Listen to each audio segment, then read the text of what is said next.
Good morning, students. Hope all of you are doing well. So today we are going to start another new chapter, that is past and future tense. So what is a past tense? So it is used to talk about things that happened or existed before now.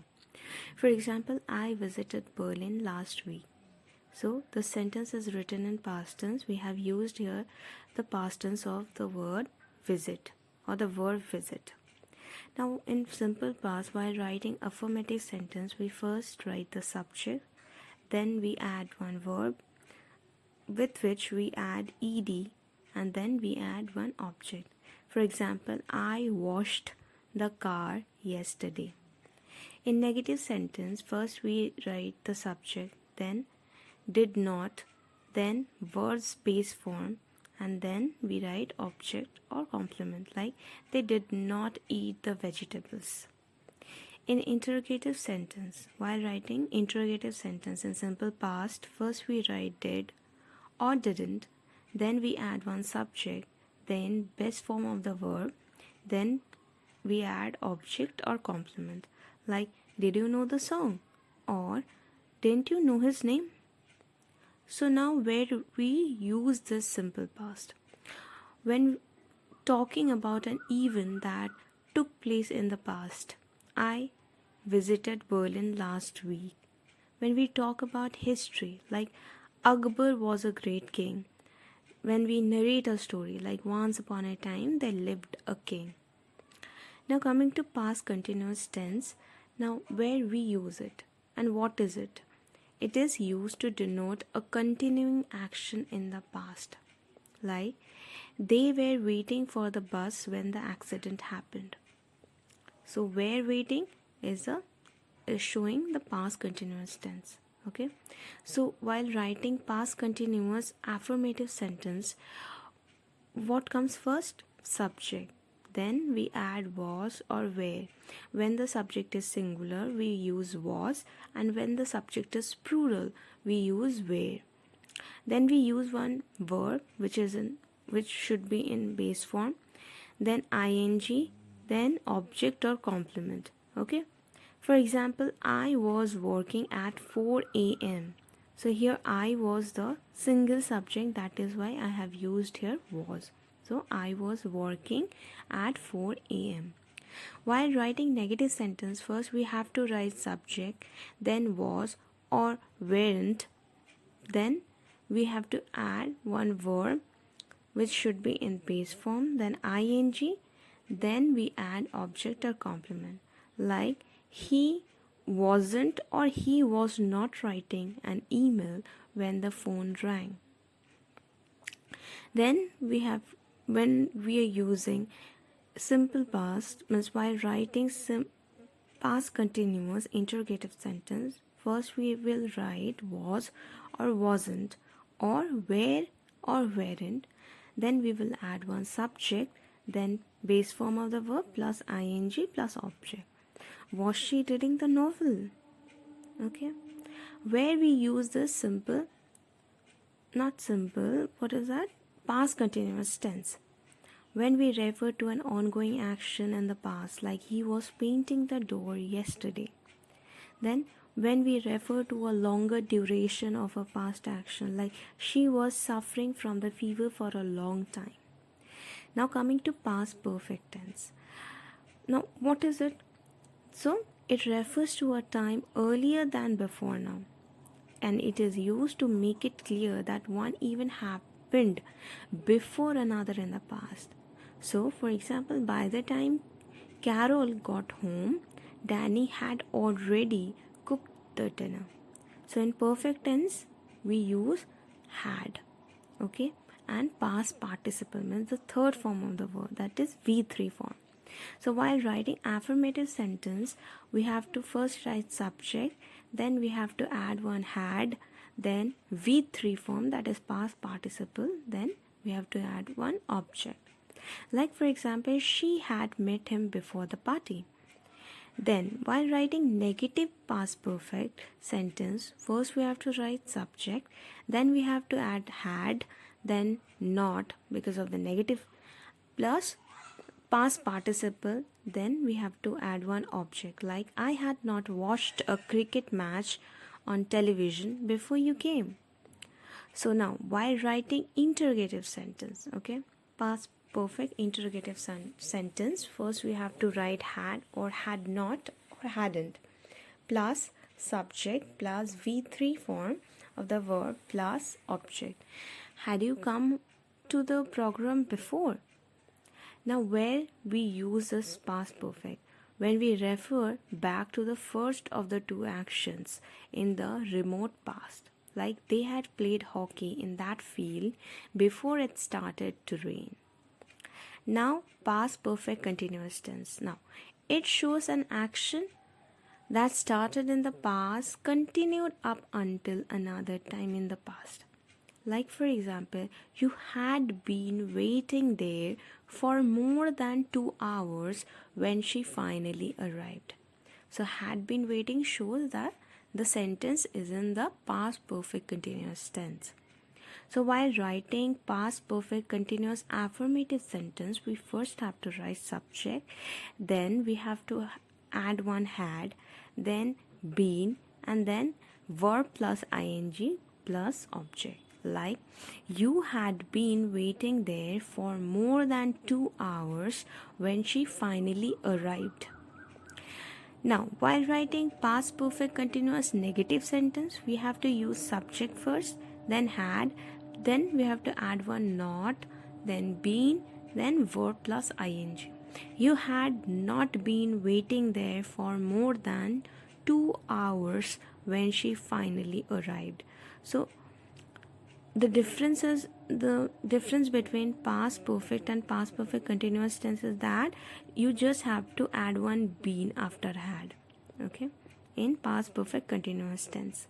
So while writing interrogative sentence, first you have to use the had or hadn't plus subject plus been plus verb plus ing. Like, had you been waiting there for more than 2 hours when she finally arrived?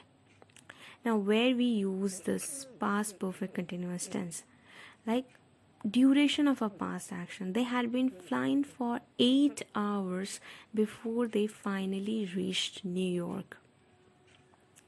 So, now coming to future tense. Now, we all know what is a future tense. It is used for an action that will take place in the future. Like, Bob will write a poem. Now, while writing simple future affirmative sentence, first we have to write the subject, then we have to use will or shall, then we have to add one verb, then object. Like, Bob will write a poem. While writing negative sentence, first we have to write subject, then we have to add will plus not plus verb plus object. I will not come tomorrow, and here we should use the verb in the base form, okay, the first form of the verb. Then we have interrogative sentence. For writing interrogative sentence, first we have to use will plus subject plus verb plus object. Will you help me move this TV? Now, where we use this simple future tense? The future in general, like I will send you the assignment by Thursday. When we are doing a prediction, I think he will do well in the exam. Future plans, I will make some sandwiches for you. And also sometimes when we express a promise, I will call you in the evening. Now we are talking about future continuous tense. Now it is a verb tense that indicates that something will occur in the future and continue for an expected length of time. So for writing future continuous affirmative sentence, first what we have to write? First we have to write subject, then we have to write will, and we have to add one be plus verb plus ing plus object. Like, Michael will be running a marathon this Saturday. Now, future continuous negative sentence, while writing this, first we have to add subject, then will plus not plus be plus verb plus ing plus object. Like, Michael will not be running in the marathon this Saturday. While writing interrogative sentence, First we have to write will, then we have to add subject, then be, then verb plus ing plus object. Will I be helping him to do the task? Okay. Now, where we use this tense? When we are talking about a definite action which will be in progress at a specific time in the future, the lyricist will be writing a realistic song for the film. Second, an action expected to happen in the due course of time in the future. Like tonight, Louis will be reading The Duchess of Malfi. Next one polite enquiry. Will you be going to the concert of the realistic songs? Now, coming to future perfect tense. Now, it denotes the completion of an action within a definite period in the future. Okay, for example, like they will have played hockey in that field before you reach. So, this example is of affirmative sentence. So, for writing affirmative future perfect tense, we have to first add subject, then will, then have, then V3 form. When using this perfect tense, we have to use one have and V3 form, means the past participle form of the verb.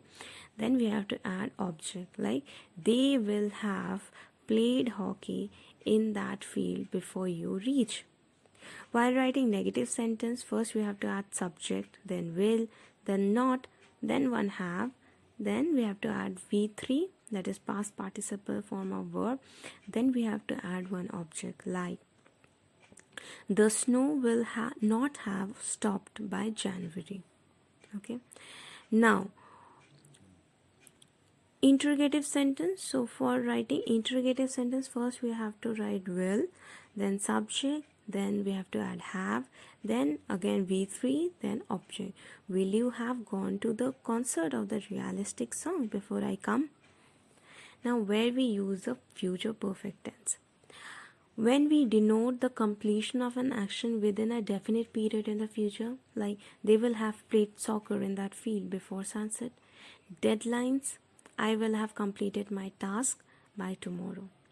Now, the last one is the future perfect continuous tense. Okay, it is a verb tense that describes action that will continue up until a point in the future. Like they will have been playing football in that field before you reach. So for that, the formula is subject. Okay, for writing future perfect continuous tense, we first have to write subject, then have to use will, then we add have, then been, then we have to add the verb plus ing plus object. Okay, they will have been playing football in that field before you reach. Now this two tenses, so we don't use this two tenses, means future perfect and future perfect continuous tense much. Okay, so where we use the future perfect continuous tense, action that will definitely take place before a certain period in the future and will continue further for some more time. Like for example, by 2022, I will have been living in London for 16 years. Then particularly emphasize on the course of future action. Robin will have been joining us at the meeting before you reach. So that's all for today, children. We have completed the past and future tense. Thank you, students.